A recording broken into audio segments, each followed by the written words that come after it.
Ехо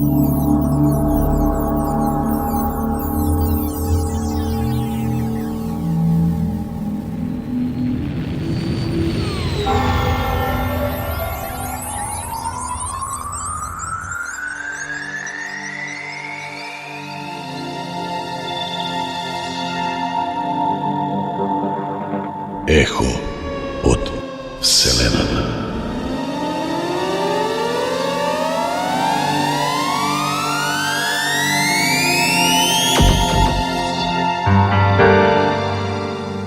Ехо од Вселената. Ехо.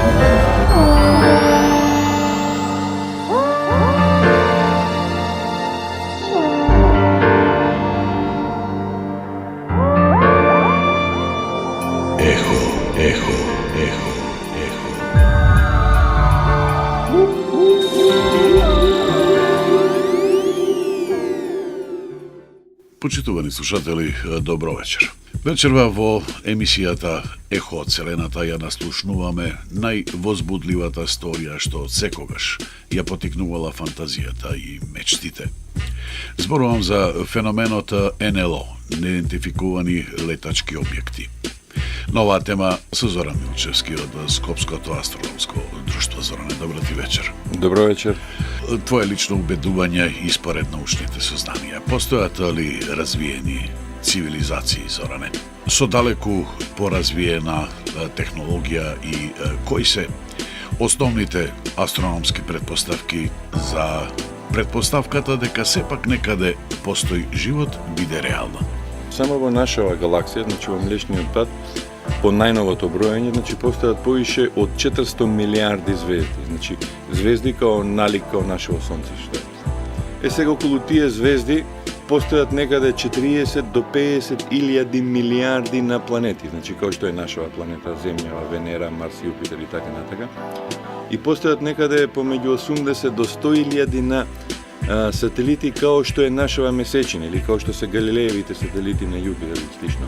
Просто кој би израчунале не 1%, него 0,0001% да одвоиме од таа цифра, значи ќе видиме дека во Вселената едноставно насекаде кај да се погледне постои живот. Едноставно Вселената бруи од живот. Мислам, јас знам лично по мене, секогаш кога ќе отидеме ние некаде на терен, обично кога наблюдуваме звезди, значи прва работа кај што погледнувам јас лично е токму во нашиот најблизок сосед, односно галаксијата Андромеда, која што е оддалечена некаде околу 2,5 милиони години од нас. Мислам, таа е галаксија нешто поголема, меѓутоа по формата е слична на нас. И зашто гледам таму? Гледам од причина што сигурен сум во моментот кога ние наблюдуваме од тука некаде во Вселената, сигурен сум дека кон нас, да, некој ѕирка кон нас и честопати во шала ете може така би не гледа и на ретровизор. Да. Честопати во шала така ќе мафнам одозгора, затоа што сум сигурен дека не само еден, дека најверојатно илјадници, а може и милиони од таму луѓе, мислам некои разумни суштества, наблюдуваат према нас. Меѓутоа, кај се јавува тука проблемот? Проблемот се јавува тие огромни раздалини што се појавуваат помеѓу галаксиите. Не само помеѓу галаксиите, него и помеѓу сончевите системи внатре во една галаксија. Значи, еве да речеме, наша најблиска звезда овдека што е од северното небо, тоа е звездата Сириус, која што е оддалечена 4,6 светлосни години од нас, мислам, а една светлосна година е 9,46 и 10 нули, значи се работи за едно огромно растојание, или онака просто кажано, светлината од нашето сонце и треба 4,6 години да стигне од нас. И главен проблем, мислам, за тој контакт помеѓу цивилизациите, меѓу галактичките цивилизации е токму тоа огромно растојание што постои помеѓу нив. Иначе, кога рековте за услови кои што се потребни, еве гледаме од нашиот сончев систем, еве да го земеме за пример, постојат 9 планети, иако по најновото броење Плутон не е некоја планета, ставена у посебен вид на планети. Еве да ги земеме втората и четвртата планета во нашиот сончев систем. Втората планета е Венера, која што е многу блиску до сонцето.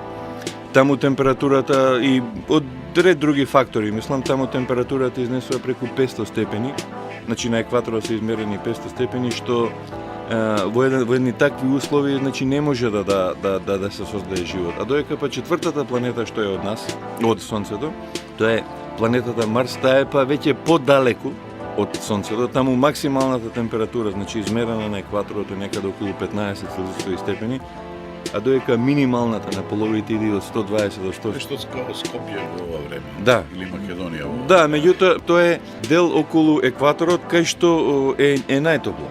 Таму ветрови на таа бедна атмосфера што ја има Марс, таму ветровите дуваат со брзина од некаде од 300, 400, 500 км на сат. Тоа е веќе непријатно.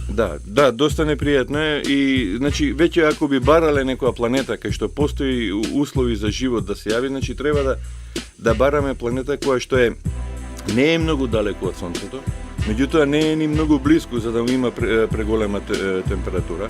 Исто така треба да гледаме некоја планета кај што зрачењето, односно бомбардирањето со X зраци, со гама зраци од Сонцето не се многу големи за да не може животот да го уништи.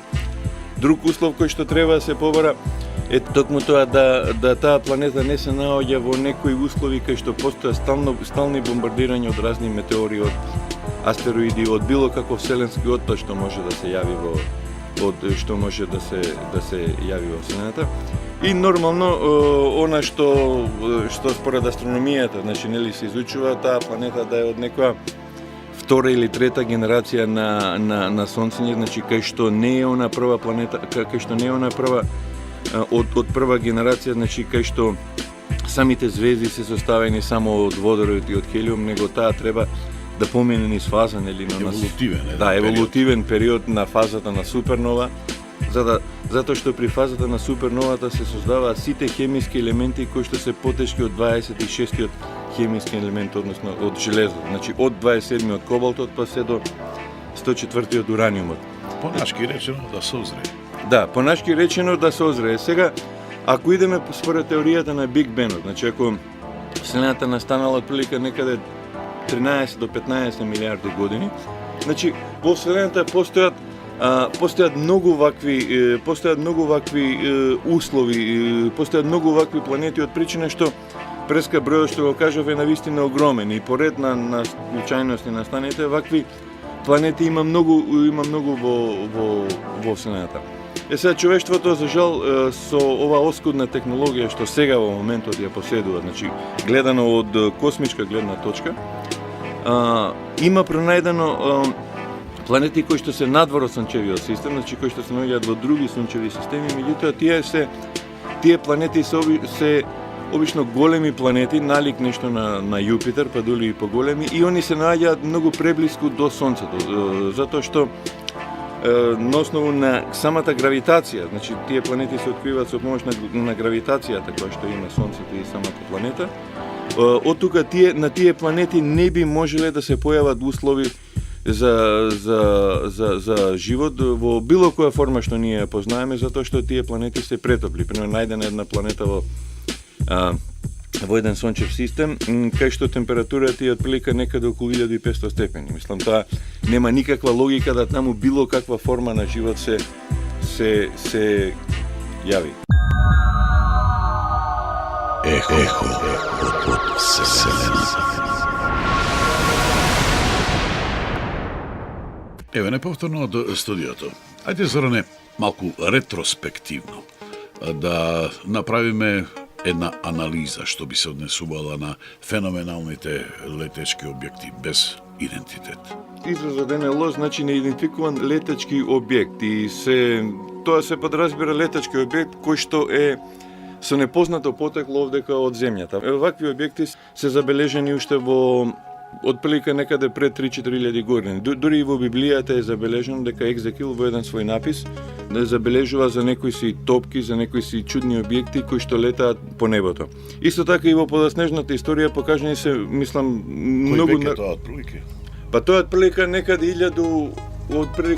700 до 1000 години пред нашата ера. Значи, тоа е запис од Библијата. Иначе што се однесува до самата уфологија, значи, она наука у наводници која што се занимава со изучување на овие објекти, не е призната како наука, нели? Иако они уфолозите доста се трудат сепак на таа да приде признаена како наука.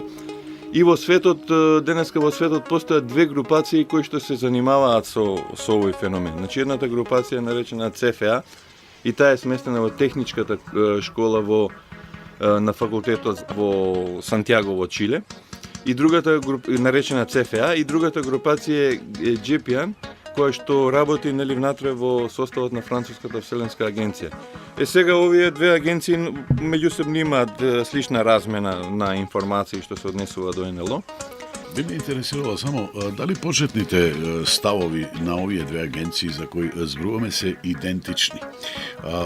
Дали е жива опцијата дека и за едната и за другата агенција дека во вселената сепак постои цивилизација?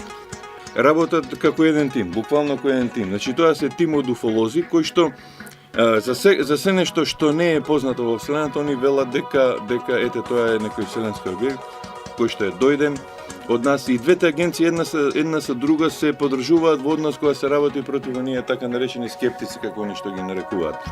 Иначе, она што сакав да го кажам за нивното тврдење, мислам, никој не спори со тоа дека нема живот во вселената.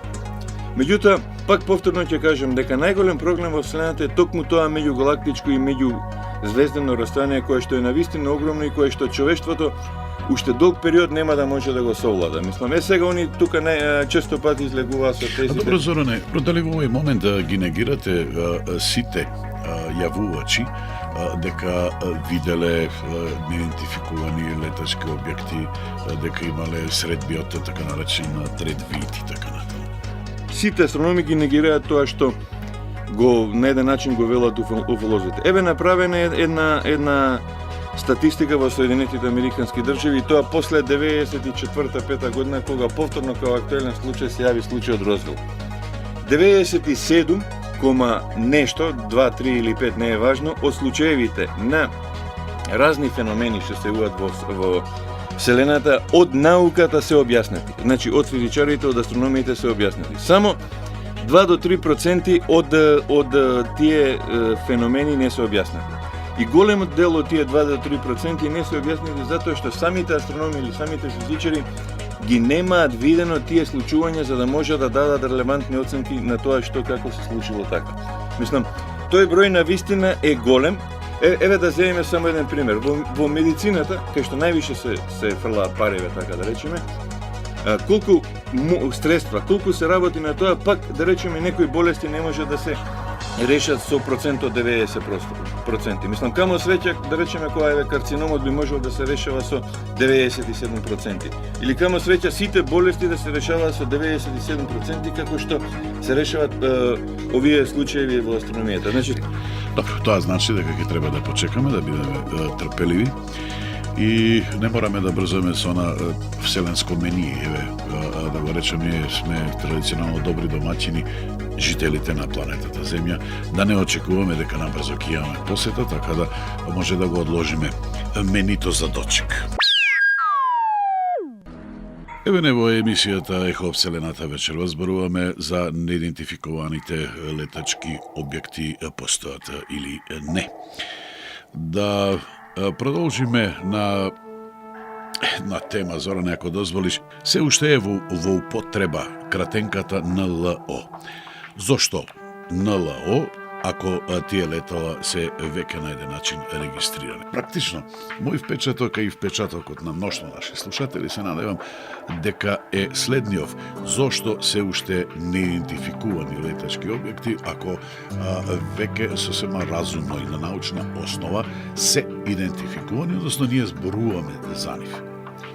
Видете, на едно прашање се уште не можат уфолозите да дадат еден доста прецизен одговор, а тоа е доколку некој поседува една таква моќна интелигенција, поседува едно такво вселенско летало, да може да помине од нашава галаксија, да може да влезе од некоја друга галаксија во нашава галаксија. Треба да им испратиме една порака, си стават регистарски таблички. Да. Ако е од Марс да пише. Да знаеме, мислам. Да не бидат ни идентификувани. Која е тогаш причината да тие овдека не дојдат, да не се идентификуваат со нас? Мислам, да не ете едно, просто кажемо, да не направат муабет, да исконтактираат и слично. Но во уфолозите обично одговараат дека еве тие не можат да дојдат, тие не може да влезат, може кислородот да им биде отровен за нив, штетен, може тие доаѓаат од друга цивилизација кај што гравитацијата е многу поголема, па оваа гравитација може да ги здроби. Меѓутоа, тогаш одма се појавува и прашањето, доколку тие имаат таа современа цивилизација, имаат таква современа техника која што е за 1000, 2000 или 5000 години напред од нас, тогаш за нив тоа не би требало да представува никаков проблем. Ако они се плашат, да речеме, од наше оружје, они можат комотно од позади Јупитер или од позади Сатурн да скенираат нашава планета, да видат со какво оружје ние поседуваме и ние и они уште од таму би можеле да речеме на еден начин да ни се спротивстават или ако треба да не уништат или и слично. Меѓутоа, секој пат на тој пример они не може да најдат некој по-конкретен одговор за да може да докажат ете. Замислете си сега вие пример да отидете во Нью Йорк или во било кој во Холивуд да речеме да влезете, да отидете до градот и само до 20 км да дојдете и да се вратите назад. Која е логиката на настаните? Мислам, јас тоа астрономијата е наука која што се занимава со факти. Мислам, таму нема предпоставки, нема 2 и 2 да може да е 4, нешто или астрономијата се занимава конкретно со факти и строги податоци, мислам. А добро, како ќе ги појасните тогаш постоечките материјални докази, односно материјални докази за кои што се верува дека имаат вселенска потека? Еве ќе ви кажем еден пример. 80 и некоја година бев на летување во Тиват, еден хрват кој што беше од Херцеговина и он милицаец во тоа време, нели, и ми кажуваше за Меѓугорје. И една година он бил редар токму на оној дел кај што им се појавува Госпа на тие ходочасниците, како се нарекуваат. Тоа се деша кон крајот на јуни месец секоја година. Доаѓа група на луѓе, почнува да клекнува на колена, седнува, почнува да збори, ја дига главата према небото и почнува да збори. Мислам, тоа не е еден човек, него група од луѓе, од жени кои што разговараат со Госпа, со Марија. И она што мене ми беше интересно е тоа да он кој што кажуваше, вика, јас овдека седам со денови, мене Госпа не ми се појавува, а вие луѓе доаѓаат на 5 минути и Госпа им се појавува. Значи тука се работи за некој феномен кој што најверојатно дека тука и психијатрите или медицината би требале да го објаснат за тие луѓе кои што ги гледаат тие феномени. На оваа тема очигледно би можеле да зборуваме уште 7 дена, уште 7 месеци, 7 години и така натаму. Но ајде да и се вратиме ние на музиката и за вас имам уште само едно прашање. Ехо од Вселената. Се уште во добро расположение и уште по добра кондиција Зорана Милчевски да кажам уште еднаш доаѓа од Скопското астрономско друштво. Зборуваме на тема неидентификувани летачки објекти и пред малку Зоране само површно го спомна професорот Симјановски, кој што тврди дека вселенци, така универзално да ги наречам, биле на Пјачковица, биле во Кичево, биле не знам на кој простори и така натаму. Од тука и моето прашање. Неидентификуваните летачки објекти во Македонија, што тие значат, колку се забележани, колку сведоштва имаме, како ние ги толкуваме и така натаму. Па во Македонија дали некој го обработува тој материјал, го систематизира? Да. Значи, според негово кажување, он вели дека во Вселената постојат некаде околу 50 милиони цивилизации. Мислам, јас со ова негово тврдење не се согласувам, затоа што не 50, него на 500 милиарди места во Вселената постојат, јас верувам, живот и цивилизација. Сега некаде е на некое повисоко ниво, некаде е во фаза на почеток, некаде е слично на нас и така натака. Упата е добро, некаде би биле ние супериорни. Да, некаде би биле супериорни, некаде постојат само, да речеме, може само флора, микроорганизми почнува да се развиваат и слично. Сега, највише кај што се јавува НЛО-то, највише кај што доаѓа, он ги спомнува појасот од Мексико до Бразилија, значи во тој дел, кај што биле цивилизациите на инките, на астеките, на маите, во Соединетите Американски држави и после во Македонија. Он го објаснува од причина што тој дел на Средна Америка, значи кој што е Мексико, и тука се јавуваат првите цивилизации кои што биле доста развиени цивилизации, значи уште од периодот пред 2 до 3000 години од денес како рачунаме, па и повеќе, кои што имале свој тајник, ги бараат тој начин на живење, ни услови со кои што живееле тие цивилизации. Соединетите американски држави се посетени од тоа, кои што имаат доста јака развиена техника, и од таму сега тука постојат и некои написи, мислам, кои што ете така демек наводно НЛО-то више не е тајна во Соединетите американски држави, таму веќе они си имаат и свои бази, се работуваат со американците, па има приказки дека отидени се и до Марс и слично и назад со 12 член екипаж, мислам, секакви приказки. Да се фокусираме на Македонија. А Македонија е од причина што ете нели Македонија според него е библиска земја, и точно Македонија е библиска земја, името и на многу наврати се спомнува во Библијата. И сега најверојатно као ете тоа е причината што овдека во Македонија има доста толку големи посети. Според професор Симјановски, највише кој што се посетени е токму Кичевско-Охридскиот крај тука, од причина што самиот Охрид као град е интересен, самиот Охрид е некоја лулка на духовноста на христијанството овдека во Македонија.